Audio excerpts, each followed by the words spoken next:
Welcome to the wonderful world of wine. We are your hosts, Mark Lenzi and Kim Simone, exploring all things wine with you. You can find us on Facebook at The Wonderful World of Wine.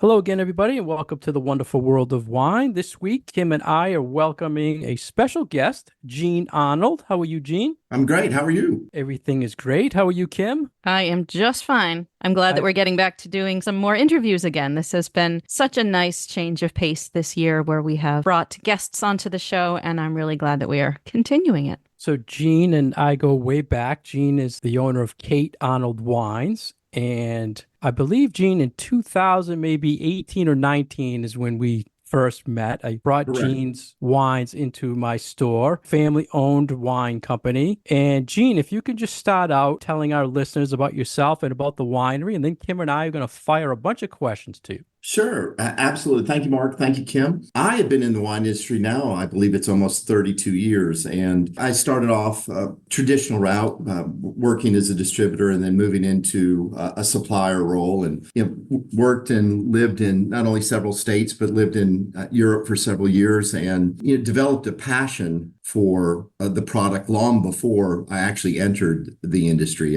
My brother worked at a French restaurant when I was in college and first learned what Burgundy was back in, oh goodness gracious, 1986, 1987, and have always had a passion, not only just for wine itself, but the people that are involved in the industry and the business as well. My background was traditionally sales and marketing. However, I started working with winemakers when I lived in Europe to create blends that were specifically made for Europe. And at the time, Mark and Kim, what was interesting is the EU, depending on additives within wine, they were a little more rigorous on some of their winemaking standards. And so I had to make these wines that were specific to the European market. And I got to work with winemakers on making these blends. And that's really what created this passion and desire to make my own wines and produce our own brands. And so Kate and I, my wife, we decided that we wanted to start our own wine company. We left the corporate world back in, 2015, I believe. And we were anxious to get going, had some stumbles, right? Katie, for example, is I like to refer to as a frustrated potter. So when I'm getting my FBI fingerprint licensing, my wife had no fingerprints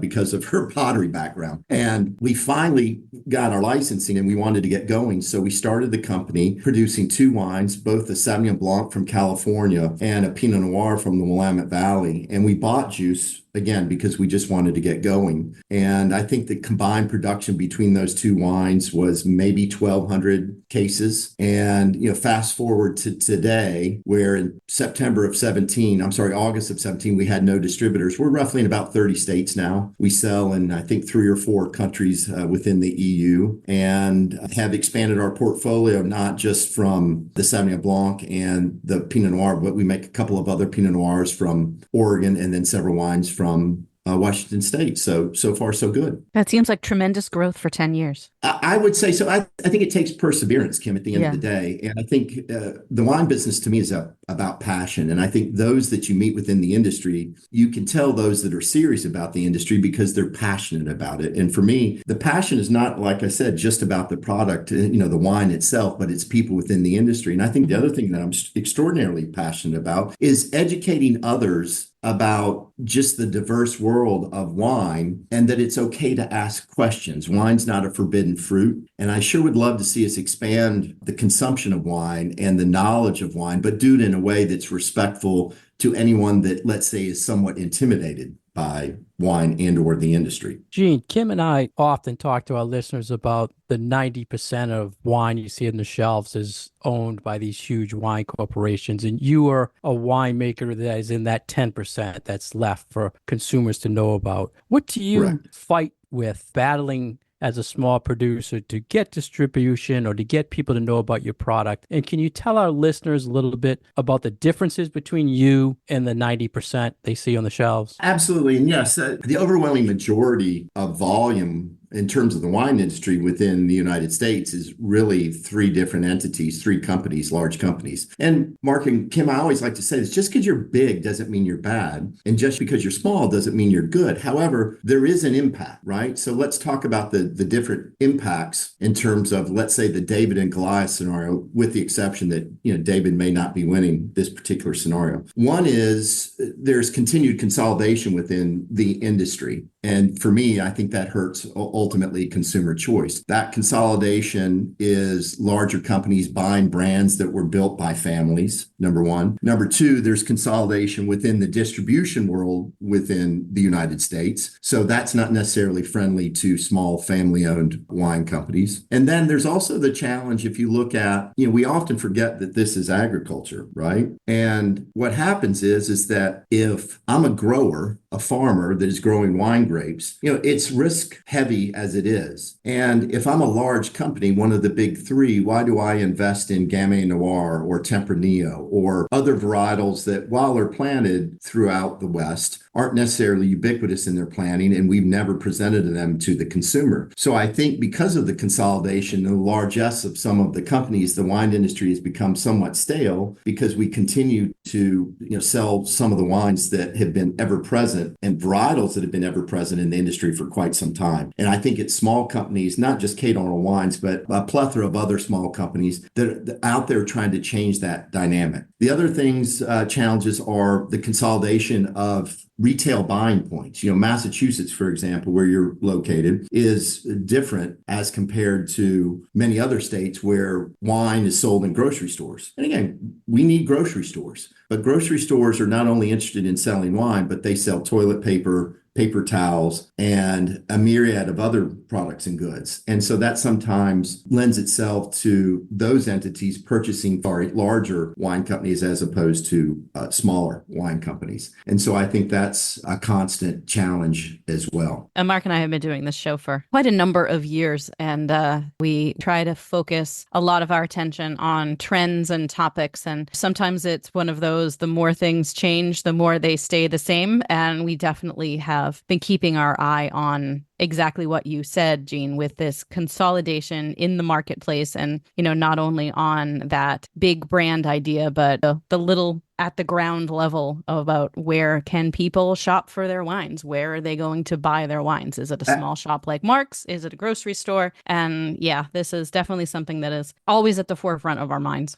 Well, guys, Kim and Mark, I think it's interesting. I think the small companies offer diversity in terms of what wines they produce, Sure, how they're produced. And Mark, you've heard me reference this before in presentations that I made with you, but wine versus wine product, cheese versus Velveeta. I'm not saying one's better than the other, but they're different. And there's also been, because of consolidation, I would say a homogenization of the type of wines that the consumer is consuming and what they're being presented to consume, perhaps would be a better way to state it. And I like that diversity. And I know, and I have faith in the consumer that if we can continue to show, let's say, quote unquote, alternative varietals to them and different ways of making wine, and making wine in a more traditional method where the wines are often more subtle. They don't use the same adjuncts that one would perhaps either opt to use or have to use if you're in ubiquitous distribution. And so I think these type of conversations are always very welcome for me to participate in, because ultimately for me, it's about how do we continue to grow the wine industry, but more importantly, how do we continue to engage the consumer in a very honest and transparent way in terms of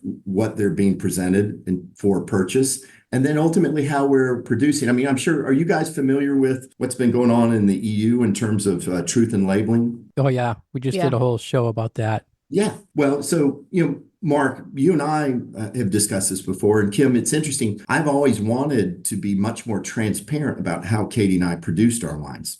And candidly, there was really, and perhaps I just lacked the business acumen to do the proper research to figure out, how do I put everything on the back label in terms of ingredients and additives? And now with the EU requiring truth in labeling, if you will, because we export to Europe. We now have QR codes. So all our new vintages, we're transitioning right now, but we'll have QR codes. And those QR codes will not only have the nutritional panel, but they'll have all the ingredients. And I am a big believer in that, because the anecdote that I often tell is that if we three were on a road trip and we stopped off to get some gasoline and we walked into the convenience store to buy a power bar or something, the first thing I do is I look at how much sugar is in the wine. And I'm not opposed to sugar. I like sugar, but I want to know when I'm consuming it. And I think this is a good thing for us to be more transparent within the industry. This seems to be our hot topic of the year, doesn't it, Mark? Yeah. And I'm glad you brought this up so early in the show, Jean, because when Kim and I did the whole show recently on ingredients versus nutrition labeling, one of the things we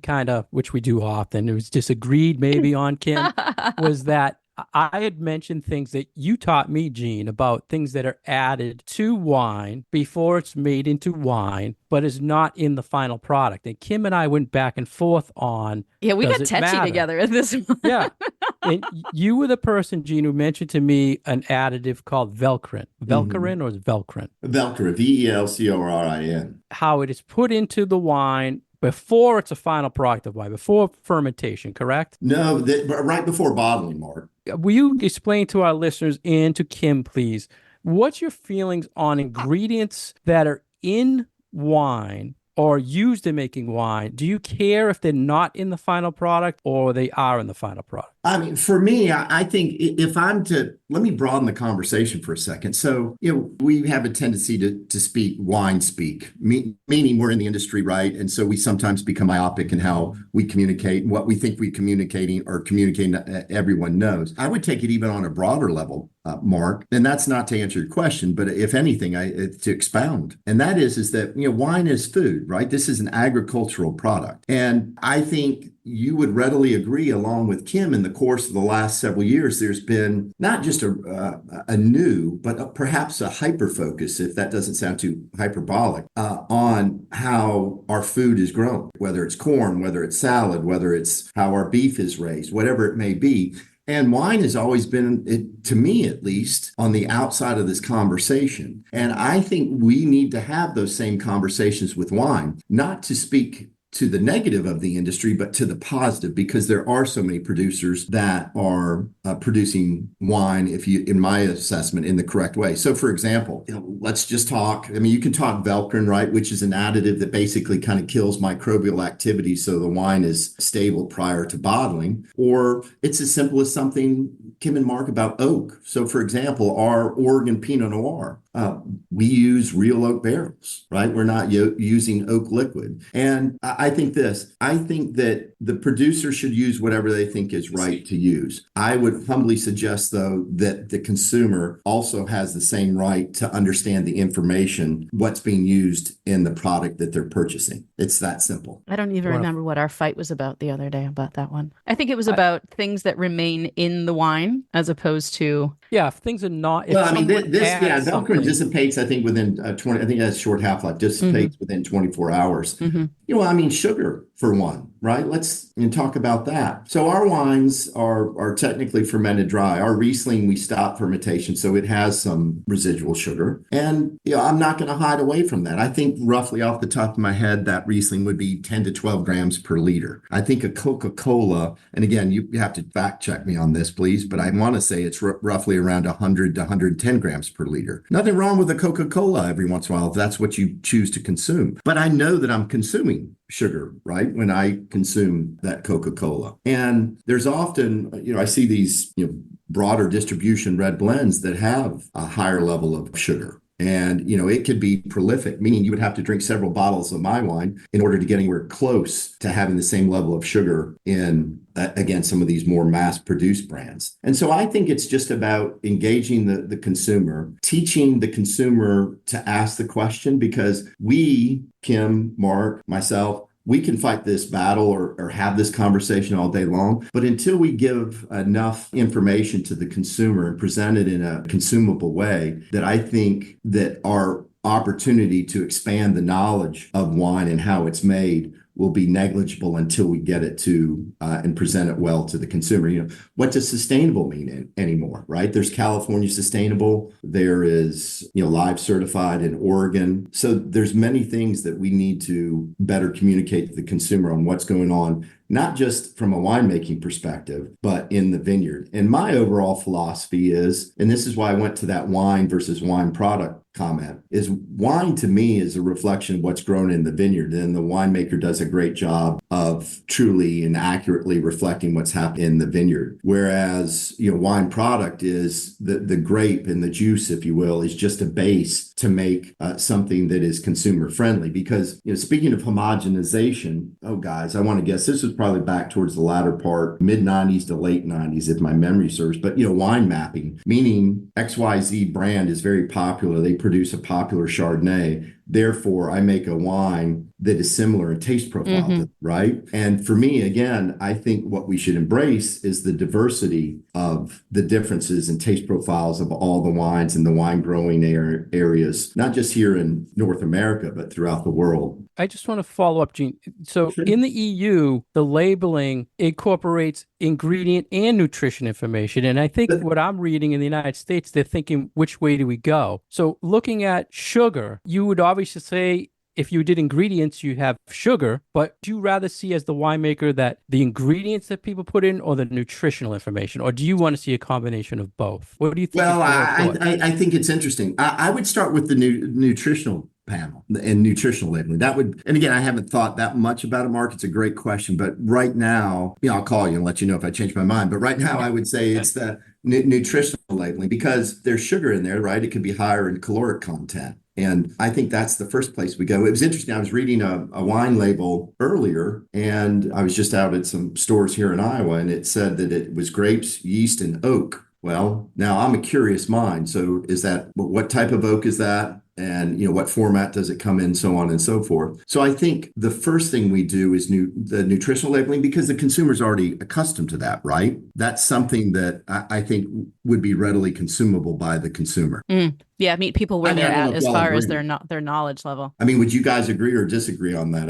Have an open conversation here. We kind of go back and forth, I think, about what is be the most useful for the consumer and not completely freak them out. We've talked about this a number of times about how even though, so wine is an agricultural product, right? But it's still made by people. And a lot of wines, even though many consumers still associate sort of these romantic notions that it's just from the vineyard to the grape to the fermenter to the bottle, that it's not actually that way. And so I feel like there's this gap of knowledge for a lot of people that if they truly were to see the things that go into a bottle of wine, even if those things aren't necessarily dangerous, they just wouldn't understand them and so then would kind of freak out about them. So right. I'm kind of on board with you about nutritional labeling and making sure that people understand that, yes, there is sugar in here, but it's fruit sugar. We're not adding cups of Domino white sugar into the wine. Like even that, I feel like base bit of information is something that a lot of people are not knowledgeable about. So, yeah.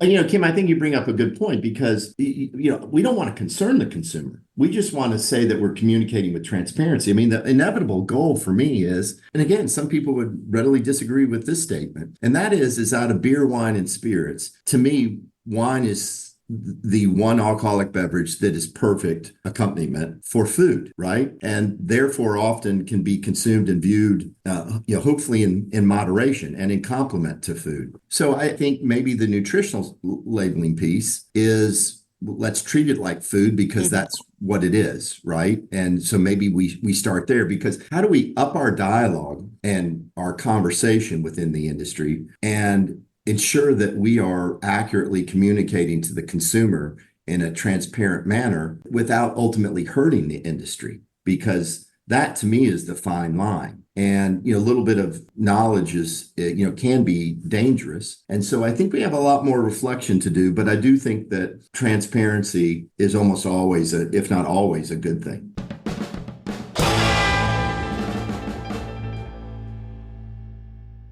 You're listening to The Wonderful World of Wine, and we are your hosts, Kim and Mark. You can find more information about Mark on his website, franklinliquors.com, and more information about myself, in addition to my classes, at commonwealthwineschool.com. We are supported by Franklin Public Radio in Franklin, Massachusetts, and today our guest is Jean Arnold from the Kate Arnold Winery, katewines.com. All right, everybody, we are back with our guest, Jean Arnold. We have been talking about a whole bunch of things in kind of this broader terms of nutritional ingredients on wines. How do we educate the public on understanding what goes into their wines? And there was a comment that you made a few minutes ago that really struck me, as personally, I am a wine educator. And when I am teaching my classes, whether they are to folks who are in the industry who are working towards a wine certification or just people having a good time learning about wine, I always will get questions that at some point people want to know, how was this specific wine that I'm tasting made? And so I think the points that you have been bringing up about, well, is that actually aged in an oak barrel, or was there something else added to it to make it taste like it was aged in an oak barrel? Is there all of these other things that go on during the winemaking process that the public might not necessarily know about? I feel like as people get a little bit more knowledge and a little bit more wine education, they will always kind of get to that point where they stop and they want to ask the question about, well, wait a minute. If you're telling me that it's possible that this oaky Chardonnay was not aged in a barrel, but had oak essence added to it, or it was made with oak chips, I want to know that stuff. And that is very, very difficult information for the consumer to find out there in the world. So you seem to be someone who really wants to have that information out there. So I was wondering if you could speak a little bit more towards that transparency in winemaking, and how much do you feel the consumer should have access to? So I think this. I think that first of all, we have an opportunity. I think as we become more urban in our overall population base, right, that we become more and more disconnected from agriculture. I think that most people would hopefully agree with that statement, right? And I think wine, because yes, there's a romantic side to it, but I like to tell people all the time, it's the guys and the gals that are in boots and moving wine from barrel to barrel. It's just good, hard, blue collar work. But I think that we could take wine and just help educate the rest of the United States and pique their interest in agricultural practices on the broad. And I think in terms of, let's say, oak, right? I don't have any issues with someone using, any type of oak adjuncts. What I'd like to do is for people to understand that there's fast food, right? There's, fine dining. And it's basically the same thing in wine. Like, I'll give you an example. We've talked about this. So my Oregon Pinot Noir uses oak barrels. Well, if you're producing 5,000 cases of that particular wine, which is still relatively small production, that's 200 barrels, right? So, and it takes time for that wine to age versus perhaps using some methods to make it age a little more quickly and use some type of other oak component beyond just a traditional oak barrel. But that should be reflected in the price, right? So it's kind of like, if I know I'm going to get fast food, I know what I'm getting, right? Whereas if I go to fine dining, it's a completely different thing. So I think not everyone can afford a wine that perhaps has been stored in a real oak barrel for, let's say 14 months, because there's an inherent cost that goes with that. I just think having the conversation to communicate better with the consumer about, like, this is why a wine costs what it does, right? Like, if you're aging in real oak barrels, depending on the age, that's an additional cost versus, let's say, using some type of oak tea bag, as we would call it, and getting the wine out more quickly in market. And I think that, to me, is a part of the formula, as well as how do we explain that? And it's not just to the consumer, but I think we also need to, within the industry, be better about how wineries are explaining it to distributors are explaining it to retailers, so we can all make the best and most informed decision about the products that we carry and represent and sell to the consumer. Kim uses that fast food thing a lot, analogy in wines, Kim, right? I mean, that there's like different level. Yeah. And because I also like to associate food with food and wine, not just because they go together really well, but that wine is food. And I mean, I always like to say that as far as the price point part of it goes, that there can be something out there for everyone. If you like wine, whatever you need to or can spend on that bottle, there should be something that is out there for you to be able to purchase and to be able to enjoy. Right. But And I like that connection between, okay, it's not a one-to-one, but there is this relationship between the price of the wine and how much it costs to produce that thing. It's not just about how many millions of dollars does that acre of land cost, but the actual production that goes into that wine and how that is reflected in the final price tag. And then, I'm fortunate because, I have distributors that are very wine knowledgeable, that are not nationally aligned, that, typically are in one state, maybe two states, just because, the neighboring state they can distribute in as well. And, my local distributor, Massachusetts, Ruby Wines, and they're phenomenal. They understand what, Katie and I are trying to accomplish. And the consolidation within the industry in terms of distribution, I think has reduced the level of conversation about wine, how it's made, what the consumer perceives, and what we need to communicate to the consumer. And again, some would quickly disagree with that, but that is my opinion. Jean, you mentioned agriculture a few times and how your winemaking is dependent upon what's going on with agriculture. And one of the conversations we had in the past really stuck in my mind. And I'd like you to talk to the listeners about what you're seeing and what you're hearing in the wine world about climate change. You're in California, you're in Oregon, you're in Washington. What are you seeing, or what are your worries with climate control? Oh gosh, very much so. So I think it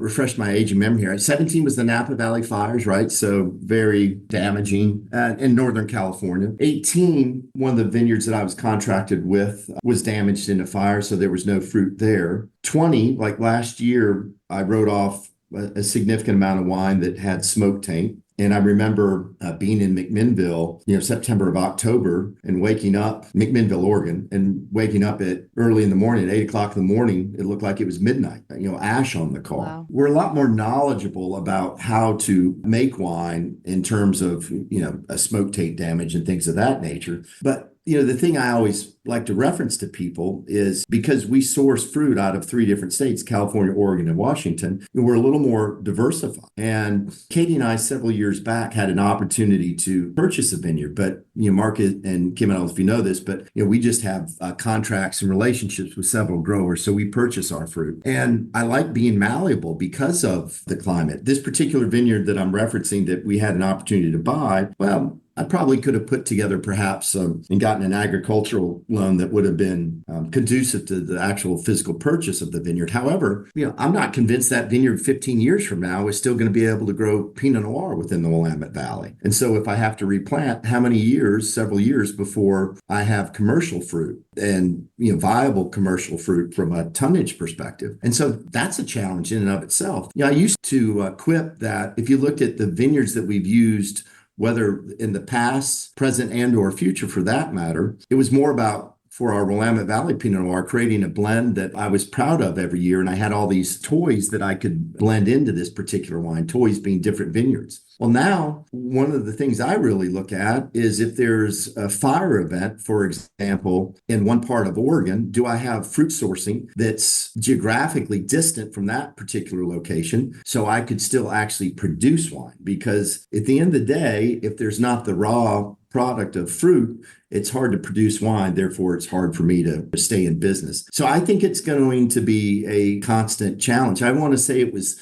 2021 in Oregon, and I'm probably not using the right vernacular. I can't remember what it was called, a heat bubble, if my memory serves. And I want to say it was like 114 degrees in July when I was driving around looking at a vineyard or two. And that had lasted X amount of time, we probably wouldn't have had harvest. So yes, no, it's real. And I think, again, the wine industry, we have an opportunity to not only just educate about what agricultural challenges we're facing within our industry, but agriculture as a whole, which I think would be beneficial to not only to us as a society, but to the food community as a society, understanding the challenges that we have with agriculture and better addressing the challenges that we need to address moving forward in terms of the climate. Letting those comments sink in. I don't think we have had too many conversations with people who are as close as you are to the variety of different sites that you use to source your fruit. I don't think that we have anyone that we've really spoken to who has a footprint in multiple states and in multiple regions within those states and has been doing it for such a long time that you know those ins and outs of what's going on in each of those places and really have had to put a lot of thought into not only thinking about what you're doing for the current vintage, but then thinking into the future. What is this going to mean in the next 10, 20 years? And I feel like every time we speak to winemakers and grape growers from all over the world, that the climate and the changing of the climate is really at the forefront of pretty much everybody's minds. And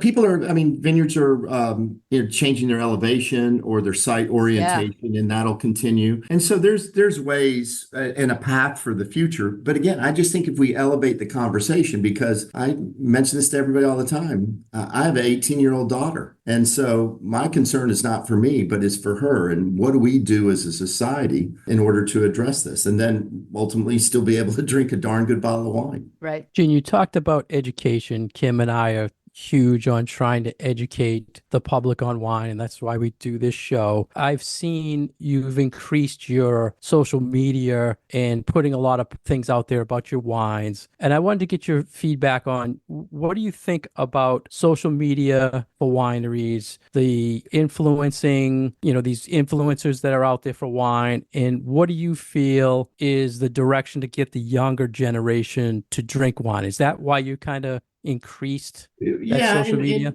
In our East Coast office, we have several young adults that, I listen to them and I learn from them. And I think intimidation is a large part of it, right? I think we've created this intimidating wine culture. And I think the other thing is that I've read something recently, a couple of things, 2 bullet points. One, I think it was, again, give or take, but roughly 65% of the younger generation, I don't know if that was millennial below or where it started. I know it wasn't with me, with Gen X, but believed smoking marijuana was better than consuming wine. And I just don't agree with that. And I think the intimidation factor is also a large stop sign for people entering into the wine exploration world that we all are in. And I read somewhere recently that I believe it's 11% of the population is responsible for 80% of the wine consumption. And so we're addressing it, yes, via social media. There's no hardcore concrete plans, but what is it I can do as a company and what can we do as an industry to introduce the wine industry to people, obviously at the appropriate and legal age,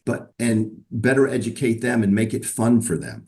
Like if I'm in Italy and I'm in a little restaurant, I am just absolutely fine having a little bit of just everyday red wine in a juice glass, right? I don't always have to have stemware.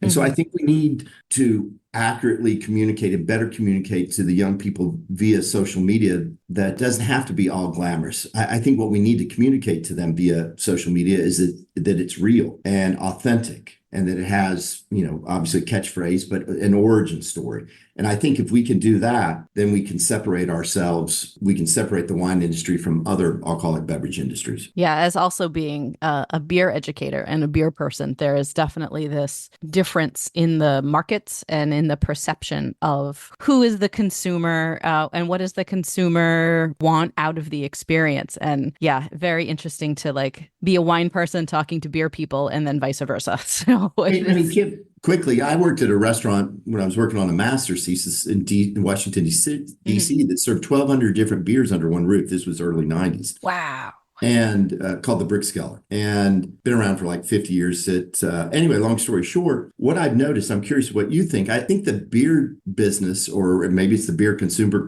combination thereof, they're much more willing to explore than the wine industry. And it's not just beer consumers, but I think that because brewers have the ability to, I wouldn't say, switch on a dime, but from one year to the next, you can completely change whatever styles of beer it is that you're making. You can't do that as a winemaker, as a grape grower. Your relationship with your base ingredient is so very different.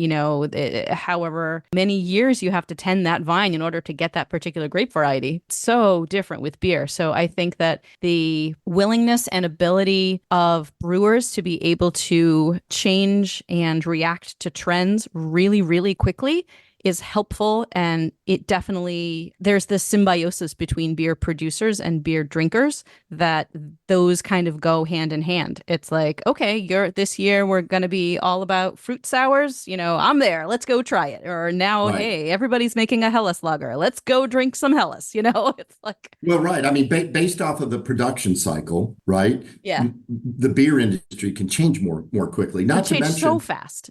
go state to state, and how many local breweries are there that you can consume and learn at a local level, at a local small brewery or brew pub. And the wine industry, yes, I think almost all states now have wine grapes, if not all. But, there are differences, right, between those grapes, how those wines are made. So you don't have the same visitation opportunity in the wine industry that you do in the beer and or spirits industry for that, right? Because of the proximity more often than not required in order to produce wine. And I think that is a really big part of it too. I mean, you're not tied to your location when it comes to your ingredients. I mean, you can make beer anywhere. You just have to buy some grain, buy some malt. I want to talk, Jean, about your wines, and I want the listeners to hear, why I get so excited about your product. It's unusual for me as a wine buyer to find a winery where you like everything they make. I mean, Kim knows this. Usually, I like their Pinot, but I hate their Riesling. I don't like their Cab. Everything you've brought to me over the years, I've absolutely loved. And I just want you to give the listeners some feedback. You make 3 different levels of Pinot Noir. You make Correct. them 100% with Pinot Noir. Correct. Can you explain to the listeners the 100%? Why do you feel that's important with Pinot, and what's the difference between your using 100% and others on the market? And explain the differences why you have 3 different expressions of Pinot Noir. Well, Oregon is what I like to refer to as a diverse grape, very subtle, and it can take you on a roller coaster of different flavor profiles. But because of the subtlety of it, if I'm blending in, let's say I was in Oregon for the most part, the producers I know, they're all 100% Pinot Noir. I'm sure there's some that, depending on where they are blending. I think the blending occurs more in the sub 20 retail price point, more affordable Pinot Noirs where, Syrah or Petit Syrah, which is either blended in for taste profile purposes and or for reducing the cost of the wine, right, in order to enhance profit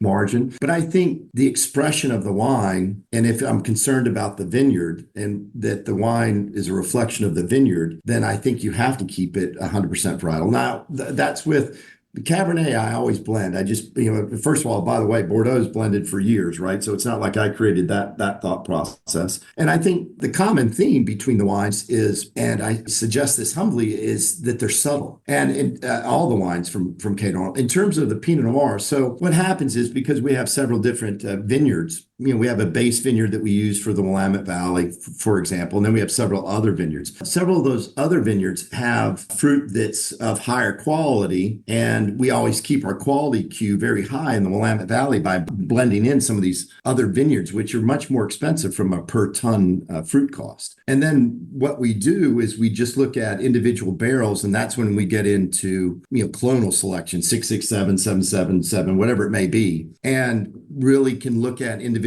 barrels, and we lop off, if you will, a few barrels, and that becomes our single vineyard. And then the rest of those wines obviously help make a portion of the Willamette Valley Pinot Noir. And then our Oregon Pinot Noir versus Willamette. If I would just mention this earlier when I was in market here in Iowa today, but if I was a Napa Valley producer and I had a Napa Cab and a California Cabernet, most consumers would understand the difference, right? Because they're so accustomed to California. And Oregon, we just need to continue to educate. I love both wines that have the Oregon appellation and Willamette. And the fruit from our Oregon Pinot Noir is both the Umpqua and the Rogue. Warmer climate, more of a cherry kind of fruit versus darker berry on the Willamette Valley Pinot Noir. And I like to show the distinction of those wines. And if the wines are made basically the same, it then shows you that there's a reflection of not the winemaking, but the fruit sourcing and what goes on in the vineyard. And I think that's important. And I think I mention this to people all the time. Best like best way to educate oneself, go buy 5 Pinot Noirs, go buy 6 Cabernets, right? Create a price range, let's say $15 to $30.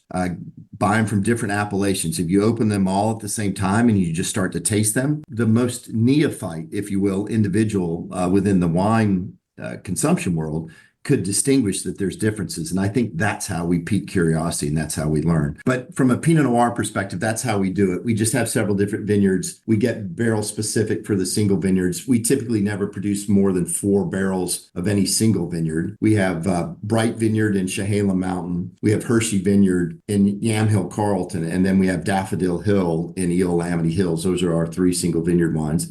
The Willamette Valley, and then ultimately the Oregon Pinot Noir as well. So Mark doesn't know this, and he didn't tell me to say anything. But your Willamette Pinot Noir is my house Pinot Noir and has been for years because he brought it into the store and I tasted it at a tasting years ago. I'm like, wow, this is great. And it was so reasonably priced and always has been. I feel like it is just such a find for people who want a good Willamette Pinot Noir, don't want to spend crazy amounts of money on it, and want to have something that tastes really good vintage to vintage. Well, we appreciate that. But I would also tell you the credit goes to, like I said, that Willamette Valley Pinot Noir racked several times a year. That's someone that's in there making all those different wine movements. That's not me, right? I consider myself a wine producer. I think there's so many people that are involved in making a good bottle of wine. Yeah. I love being able to share the accolades with others because, again, at the end of the day, it's just good old-fashioned hard blue collar work. And there's a lot of detail to it. There's no doubt about it. But inevitably, I think it takes several people to make one good bottle of wine. Well, kudos to everybody on the team because they do a fantastic job. And I really, really do love the wine. Thank you. Yeah. And I hope the listeners today just hear Jean's passion for his winery. And you can hear I'm excited to talk to Jean because the connection you make with people in this business is really important. And like Kim said, if someone's coming in looking for a Pinot, I'm suggesting Jean's wines because I know him. I know what he's putting in it. When he first started selling the wines, at one point he had his daughter handwriting little notes. Oh, I remember that. And putting them on the bottle. Yeah, can I tell? Do I have time to tell that story? Of course, yeah. So our daughter, who is now, she's about to enter her freshman year in college, and I mean, I love small business. I love everything about it. It doesn't matter if I can buy locally and I can buy small. That's exactly what I do. But this was during COVID, and so as you can only imagine, all of the summer camps for children were closed down, and so my daughter came to me and said, "Poppy," that's what she calls me. She goes, "Poppy, I want a cat." I said, "Sure, we'll go down the animal shelter and get a cat for you." And granted, I thought it was Katie behind the scenes really wanted a cat.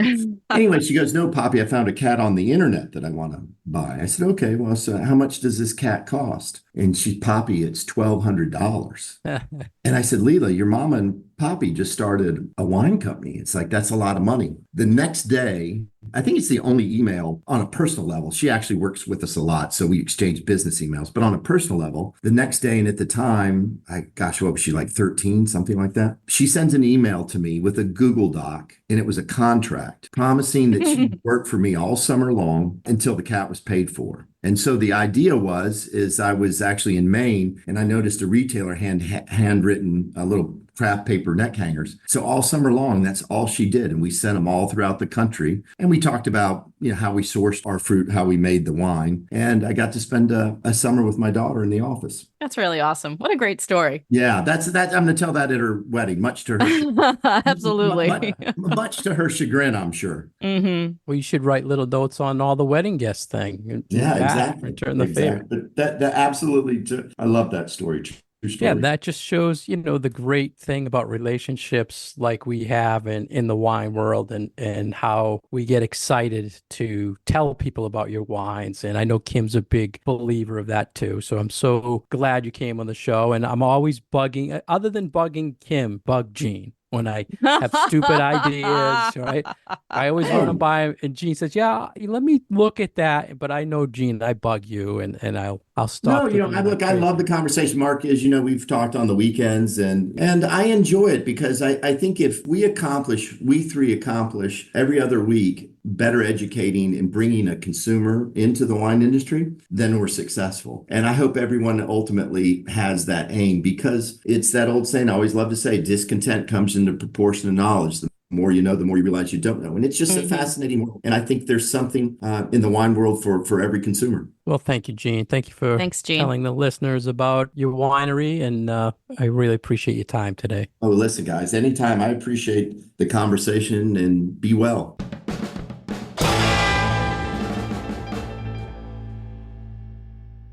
Thank you for listening to The Wonderful World of Wine. We've been your host, Mark Lenzi and Kim Simone, exploring all things wine with you. Our program is supported by Franklin Public Radio. Today, we have a very special guest, Jean Arnold of Kate Arnold Wines. You can find him and all his beautiful wines on katewines.com. For more information about Kim, you can go on commonwealthwineschool.com. For more information about myself, you can go to franklinliquors.com. You can find all our past episodes on SoundCloud and iTunes. If you have any questions or comments, please send them to us on our Facebook page, The Wonderful World of Wine. Cheers. Cheers. Wine, wine, wine.